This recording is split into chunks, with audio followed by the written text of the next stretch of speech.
Hegemoni dalam bahasa Yunani kuno disebut dengan eugemonia yang berarti memimpin atau dominasi, di mana hegemoni tersebut menunjukkan adanya posisi yang dominan dalam kehidupan sehari-hari.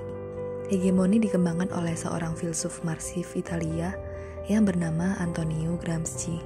Konsep hegemoni Gramsci muncul pada puncak pemahaman mengenai moralitas, ideologi, dan budaya yang dapat diterima tanpa adanya penolakan. Hegemoni Gramsci tidak hanya mengandalkan pada kekuatan fisik saja, namun mengutamakan gagasan dalam suatu organisasi tatanan sosial atau politik. Gramsci menjelaskan bahwa hegemoni merupakan sebuah penguasaan tanpa paksaan atau kekerasan oleh kelas dominan kepada kelas bawah. Dan kelas bawah juga aktif dalam mendukung ide-ide kelas dominan. Bentuk dominasi ini melalui persetujuan dari masyarakat yang dikuasai.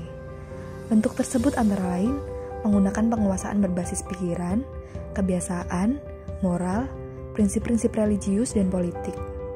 Jadi, hal yang menjamin terjadinya hegemoni adalah kebudayaan yang telah melembaga menjadi ideologi, dan ideologi tersebut telah diterima oleh masyarakat umum.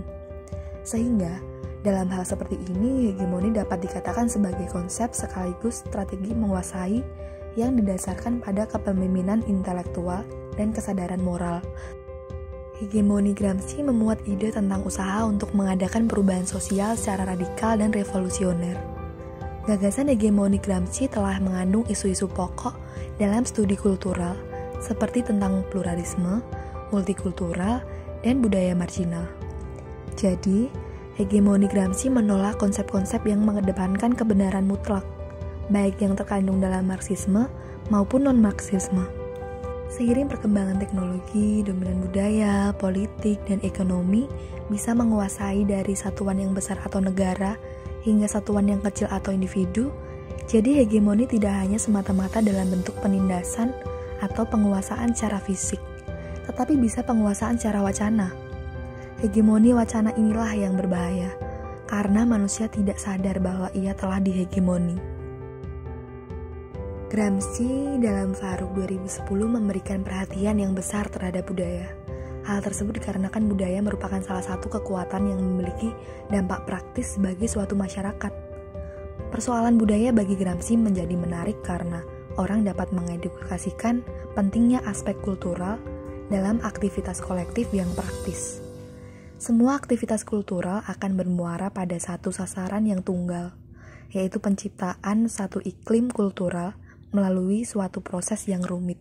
Gramsci merumuskan hubungan antara kelas dengan kebudayaan, mengisyaratkan cara-cara bagaimana kebudayaan menjadi suatu bentuk strategi bagi pembangunan bentuk ideologis dan kultural secara historis, dinegosiasikan antara kelompok-kelompok dengan subordinat, sehingga tercapailah sebuah awal revolusi dalam sebuah masyarakat, di mana revolusi sosial tersebut harus didahului oleh revolusi kebudayaan atau revolusi ideologis yang tidak berlangsung secara spontan, alamiah, melainkan melibatkan beberapa faktor kultural tertentu. Konsep hegemoni dapat digunakan dalam memahami kebudayaan populer. Melalui hegemoni, muncul konsensus dan stabilitas sosial yang besar meskipun terdapat tekanan dan penghisapan. Masyarakat yang terhegemoni tidak merasa ditindas atau dihisap dan menganggap kehidupan berjalan dengan normal. Adanya hegemoni juga mengakibatkan terciptanya kebudayaan konsumeristik, yaitu suatu perilaku konsumsi masyarakat yang tidak hanya berdasar pada entitas produk, namun juga nilai diri dan persepsi yang terbentuk melalui budaya yang konsumeristik.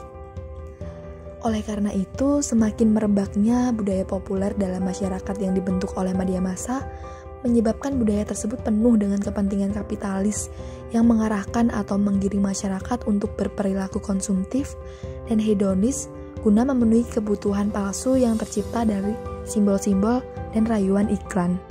Pada era modern ini, proses menghegemoni semakin mudah karena adanya media massa. Misalnya saja fenomena Korean Pop atau Korean Wave di Indonesia. Penguasaan intelektual terjadi ketika menampilkan tayangan yang berkaitan dengan Korea, seperti tayangan musik atau K-pop, serial drama atau K-drama, film atau K-film, film animasi, atau reality show, video game, K-vision, dan lain sebagainya. Tayangan tersebut dapat memberikan pengaruh kepada individu. Apabila individu menerima informasi secara terus-menerus, maka pengetahuan individu mengenai budaya Korea akan semakin besar, sehingga mengubah cara pandang mereka. Akibatnya, individu akan mengadopsi pola pikir, kebudayaan, atau cara pandang yang sesuai dengan budaya Korea. Pada tahap inilah terjadi proses hegemoni.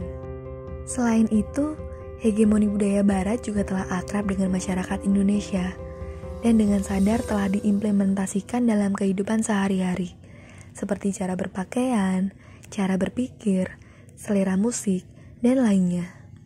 Dari segi penggunaan bahasa, juga bahasa Inggris merupakan salah satu bahasa internasional yang harus dikuasai oleh setiap orang. Bahasa Inggris juga merupakan syarat utama dalam lowongan pekerjaan. Secara tidak langsung, bahasa Inggris mendominasi serta memaksa kita untuk mempelajarinya. Oleh karena itu, untuk terlepas dari hegemoni budaya asing, menurut Gramsci, hegemoni harus dilawan dengan upaya penyadaran akan adanya hegemoni tersebut.